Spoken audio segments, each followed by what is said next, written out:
AP's mobile coverage is brought to you by Gameloft, makers of Asphalt 8 Airborne, which you can play on your Android or iOS device for free right now. Sega went and dropped a surprise platformer on us on the App Store. It's called Heroki, and Marissa and I have taken a look at this game and played it. What did you think, my friend? Well, I was excited when you had already downloaded it. Yeah. So, full disclosure, Vic and I share an account when we want to play iOS games, so that's great. I jumped in and I was so excited because I saw this cute little icon, and I was pumped to download it and play. And it really is. It's so simple to jump in, and the way they explain the mechanics of the game, so simple. The way you can use different control options here are fantastic as well. Except that they use a little controller icon to sort of suggest that the controls can be optimized that way, but you can't use a controller.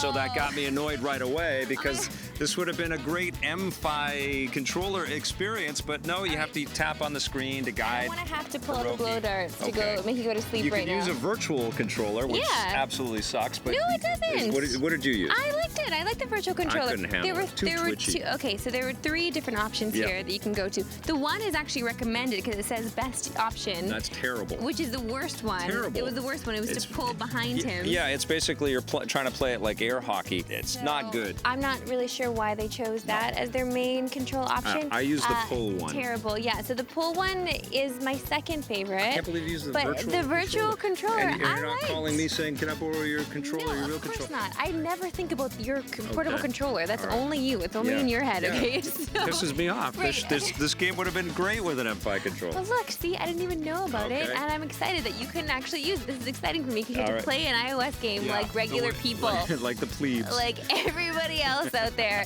You jump into this thing and he is so cute. It's very charming. You have a little guy. He's like your godfather, sort of. Yeah, it's, you know what? It's kind of like a crazy mixture of Katamari Damacy type creations and a little Sonic the Hedgehog kind of stuff, kind of kludged together in this really cartoony, fun way. And that's one of my favorite words. And the music is really charming in here as well.